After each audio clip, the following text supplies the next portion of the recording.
Alright, so I'm going to be taking off this worn out 6.9 IDI injection pump off my 85 F250. Mainly just need this video so I can remember which hoses to put where and just kind of how everything goes on, because I have an injection pump off of that IDI, and it's a 7.3 and it's a manual transmission, so it has a lot less stuff on it. It's a little bit different, but from what I've read on the forums and stuff is that I need to keep the 6.9 IDI injection lines, and that pretty much is the only thing. I think like these will fit on the 7.3, but your timing won't be off because these are a very specific length, and if these get changed in any way, shape, or form, it just throws your timing off and it'll never be right. You have to use the specific lines for the specific engine. What I've done here, first thing is just taking off the rad hose and then pulling off the rest of the shit, the vacuum lines, and unplugging it and everything. The manual says to like unplug the batteries, but I don't really care. I don't think we need to do that. And also make sure to spill as much antifreeze all over the ground as possible so you can get rid of that fucking neighborhood stray cat problem. So that too.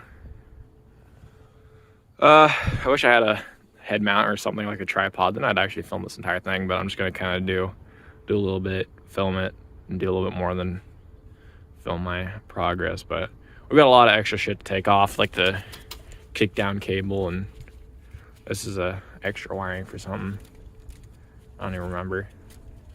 But yeah. This does have all of the hard lines on it, I believe, and the one I took off of my... Actually, where is the return? Oh yeah, that's the return hard line. The one on the 7.3 has the stuff for the soft lines, hose, whatever. So I don't know, maybe see if I can get that off so I can still use the hard lines on here, hopefully. But for the most part, it's a pretty unmolested engine. It's actually pretty clean too, considering the other one I have is just completely soaked in oil, and this one's actually relatively clean. I even cleaned it a while ago. So, and of course, the valley pan is just completely full of water and an oily mess. Obviously, that's a great design. Just so all the water can just fall off your hood and everything, and when the snow melts and it all gets in your valley pan, and then hopefully the little rubber grommet that the PCV thingy that goes into the valley pan isn't like dried and cracked, or else all your oil is going to be replaced by water. So that's super cool. Other than that, I think we should just dig into it. It's going to look really empty in here after I get all this stuff out, which I guess is a good time to do glow plugs and replace the return lines. You know, if you have the money to do it. I don't, and these don't leak anyways, so I'm good with that. So all right, so about an hour later, everything is loose and or disconnected. Got the bolts of the IP pump off, and I found out that these little marks that were punched in to, I guess, tell where 0 degrees is at. Maybe the other pump has that on there, and then maybe I can get an idea of where the timing's at, or I don't know. I think I said 0 degrees. I don't know, whatever the timing is supposed to be for this. Never done anything like this before, so not a clue, but we'll see if it runs or not. Pretty much I think all I need to do now is just pretty much back the pump off, because all the injection lines are loose, and we just kind of wiggle the pump backwards and try and fit it out of there. There's a lot more like the kick down rod thing in the way, and all that. But other than that, I think this will be pretty straightforward. If I figured I'm just going to transfer all of the hardline stuff over to the other injection pump, and I mean, of course, there's gonna be a lot of other stuff like the vacuum thingy there for the transmission. and a couple other small things probably, but other than that, everything's loosened up. Got the cover off there, got those bolts out, which takes a very specific I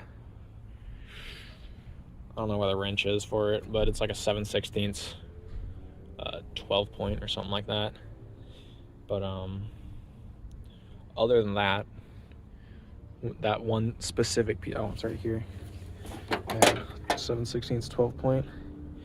Other than that very specific tool, I mean, everything else was pretty much standard to do it with. Probably everybody has the tools in their toolbox to do it.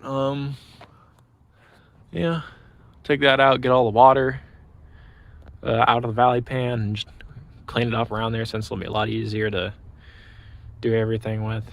So awesome.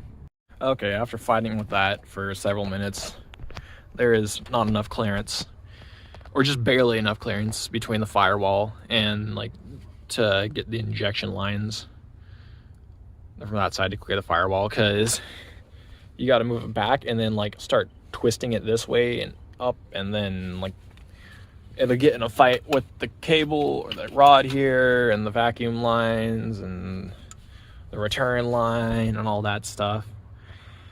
But after finally getting it out, which sucked, but it wasn't, you know, the worst thing ever. I mean, shit, it came out good right there on the ground. And now it's just a matter of getting the other pump, just playing the old switch and swap game, finding what I need to take off and put on the other pump, and then throwing it in here. So hopefully that'll all go smooth, and I put it on here and it'll start and everything will be good. But that's probably not going to happen. So shit, well, we'll see. These are the two injection pumps. There's the 6.9 IDI one and the 7.3 IDI.